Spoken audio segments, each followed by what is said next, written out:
عزیز طلباء و طالبات، اردو زون میں خوش آمدید۔ نیشنل بک فاؤنڈیشن جماعت دہم کی درسی کتاب جو کہ فیڈرل بورڈ اور پنجاب بورڈ کے نصاب کے عین مطابق ہے، اس کی ہم نے نظم حمد پڑھی۔ آج ہم اس کے مشقی سوالات کو حل کریں گے۔ تو سوالات ہیں کہ اشعار کو فہم کے ساتھ پڑھیں اور دیے گئے سوالات کے جوابات لکھیں۔ دوسرا، کون ہے جہاں تو ہے، کون جانے تجھے کہاں تو ہے، لاکھ پردوں میں تو ہے بے پردہ، سو نشانوں پہ بے نشاں تو ہے خلوت میں تو ہے جلوت میں، کہیں پنہا کہیں عیاں تو ہے۔ پہلے شعر کا مفہوم اپنے الفاظ میں لکھیے۔ تو تشریح میں نے شعر کا مفہوم بھی آپ کو بتایا ہوا ہے، دوبارہ سے بتا دیتی ہوں کہ جو کچھ بھی ہے سب کچھ خدا کی قدرت سے ہے، یعنی لاکھوں پردوں میں چھپا ہونے کے باوجود بھی اللہ تعالیٰ کی نشانیاں ہر جگہ ظاہر ہیں۔ تو اللہ تعالیٰ 100 پردوں میں چھپے ہونے کے باوجود بھی ہمیں اپنی نشانیاں دکھا رہا ہے۔ اگلا سوال ہے، ان اشعار میں پوری نظم کی تکنیک اور اسلوب پر روشنی ڈالیے۔ جواب ہے اس کا کہ ان اشعار میں غالب کا رنگ ہے۔ شاعر نے فصاحت اور بلی الفاظ کا استعمال کیا ہے۔ خلوت اور جلوت جیسے الفاظ کا انتخاب باریک فکری اور گہرائی کو ظاہر کرتا ہے۔ یہ اسلوب فکری اور فنی لحاظ سے بلند پایا ہے۔ تو ان اشعار میں جو تکنیک اور جو اسلوب استعمال ہوا ہے وہ اس پر جو ہے وہ بتا دیا گیا ہے۔ اگلا سوال دیکھیے، لاکھ پردوں میں تو ہے بے پردہ سے شاعر کی کیا مراد ہے؟ تو لاکھ پردوں میں تو ہے بے پردہ سے شاعر کی مراد یہ ہے کہ اللہ تعالیٰ اگرچہ پردوں میں چھپا ہوا ہے لیکن اس کی قدرت اور نشانیاں ہر جگہ موجود ہیں، وہ نظر نہ آنے کے باوجود ہر شے میں ظاہر ہے۔ اگلا سوال ہے، دوسرے شعر کا مرکزی خیال لکھیے۔ اللہ تعالیٰ کی قدرت ہر جگہ موجود ہے، خواہ وہ خلوت ہو یا جلوت، اس کی موجودگی ہر لمحہ اور ہر مقام پر ہے۔ اگلے سوال کی طرف بڑھتے ہیں، خلوت اور جلوت کا مطلب کیا ہے؟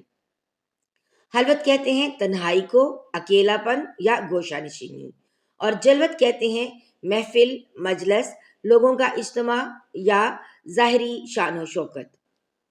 اگلا سوال ہے، کہیں پنہا کہیں عیاں تو ہے، اس مصرعے سے شاعر نے اللہ تعالیٰ کی کون سی قدرت بیان کی ہے؟ تو جواب ہے کہ اللہ تعالیٰ کی جس قدرت کا ذکر کیا گیا ہے، شاعر نے اللہ کی قدرت یہ بیان کی ہے کہ جو ہر شے میں موجود ہے۔ اللہ جو کبھی پردوں میں چھپی ہوئی، اللہ کی ذات کبھی پردوں میں چھپی ہوئی ہوتی ہے اور کبھی ظاہر ہو جاتی ہے۔ ان اشعار کے کہنے کا مقصد یا موضوع کیا ہے؟ اس سوال کا جواب کچھ یوں ہے کہ اللہ تعالیٰ کی عظمت، اس کی قدرت، اس کی نشانیاں اور انسان کے لیے غور و فکر کا پیغام دینا۔ ان اشعار کے کہنے کا مقصد یہ ہے۔ اگلا سوال ہے، لغوی، اصطلاحی، مجازی اور کنایاتی معنی۔ لغوی معنی یعنی لٹرل میننگز، اس کی تعریف کچھ یوں ہے کہ لفظ کا اصل لغت کے مطابق اور سادہ مطلب جو عام طور پر سمجھا جائے۔ وضاحت اس کی کچھ یوں ہے کہ یہ وہ مطلب ہوتا ہے جو لغت یا ڈکشنری میں درج ہوتا ہے بغیر کسی تشبیہ یا محاورے کے۔ مثالیں دیکھیے، سورج نکلا ہے، تو اس کا لغوی مطلب کیا ہے کہ آسمان پر سورج نظر آ رہا ہے۔ دوسری مثال دیکھیں، کتاب میز پر ہے، اس کا لغوی مطلب کیا ہے کہ واقعی ایک کتاب میز کے اوپر رکھی ہے۔ تو لغوی معنی یعنی وہ معنی جو ہمیں ڈکشنری میں یا لغت میں نظر آتے ہیں اور عام اور سیدھا سادہ ہم کہتے ہیں کہ اس کا لٹرلی میننگ یہ ہے۔ پھر ہے اصطلاحی معنی یعنی ٹرمینالوجیکل میننگز یا ٹیکنیکل میننگ، کسی خاص علم، فن یا میدان میں مخصوص معنی رکھنے والے الفاظ، یہ اس کے اصطلاحی معنی۔ وضاحت دیکھیے، یہ وہ الفاظ ہوتے ہیں جن کے مخصوص مفہوم ہوتے ہیں اور جو عام استعمال سے ہٹ کر ہوتے ہیں. مثلا نماز، تو اس کا اصطلاحی معنی کیا ہوا کہ یعنی ایک مخصوص عبادت کے لیے مقررہ الفاظ اور اعمال. جیسے فاعل، تو گرامر کی اصطلاح میں فاعل سے مراد کیا ہے؟ وہ شخص جو کام کرتا ہے اس کو کیا کہتے ہیں؟ فاعل. ٹھیک ہے، تو کسی بھی مخصوص علم میں جو ٹرمینالوجی استعمال ہوتی ہے ہم کہتے ہیں یہ اس کے اصطلاحی معنی ہے. پھر ہے مجازی معنی.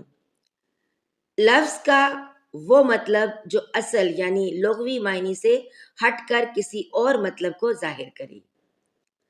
دیکھیں، یہ معنی تب استعمال ہوتے ہیں جب کسی لفظ کو تشبیہ، مبالغہ یا علامتی طور پر استعمال کیا جائے. مثلا دل ٹوٹ گیا، اس کا لفظی معنی کیا ہے کہ دل کو توڑ دینا، لیکن یہاں پر اس کا مجازی معنی استعمال ہوا ہے، یعنی غیر حقیقی معنی، جس کا مطلب یہ ہے کہ بہت دکھ پہنچنا.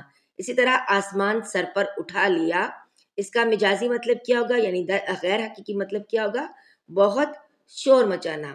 اگر ہم اس کے لفظی مطلب کو دیکھیں تو آسمان کو سر کے اوپر اٹھانا نہیں، یہاں پر اس کا یہ مطلب نہیں ہوگا، بلکہ یہ اپنے مجازی معنوں میں استعمال ہوا ہے، جس کا مطلب ہے کہ بہت زیادہ شور شرابہ کرنا. اب آ جاتے ہیں کنایاتی معنی، یعنی اس کا کہ ایسے الفاظ یا جملے جس سے مراد کچھ اور لی جائے اور اس کے اندر ہی اس کا مطلب چھپا ہوا ہو. یہ مطلب براہ راست نہیں ہوتا بلکہ اشارے یا علامت کے ذریعے ظاہر ہوتا ہے. جیسے چادر دیکھ کر پاؤں پھیلانا. اب یہاں پر دیکھیں کیا اشارہ بتایا جا رہا ہے، اس میں یہ کنایا ہے، اس میں یہ بات چھپی ہوئی ہے کہ آمدنی کے مطابق خرچ کرو. اگلی مثال ہے کہ کانوں کان خبر نہ ہوئی. اس میں کیا بات چھپی ہوئی ہے، اس میں کیا اشارہ چھپا ہوا ہے؟ اس میں یہ کنایا ہے کہ کسی کو بھی پتہ نہ چلا. تو عزیز طلباء و طالبات، مجھے امید ہے کہ نظم حمد کے سوالات جوابات آپ کو اچھی طرح سے سمجھ میں آ گئے ہوں گے. اگر ویڈیو یہاں تک دیکھ لی ہے تو لائک اور شیئر کرتے جائیے گا، اپنے دوستوں کو ضرور شیئر کیجیے گا. ملتے ہیں ایک نئی ویڈیو میں، تب تک کے لیے اپنا بہت سا خیال رکھیے گا، دعاؤں میں یاد رکھیے گا. اللہ حافظ.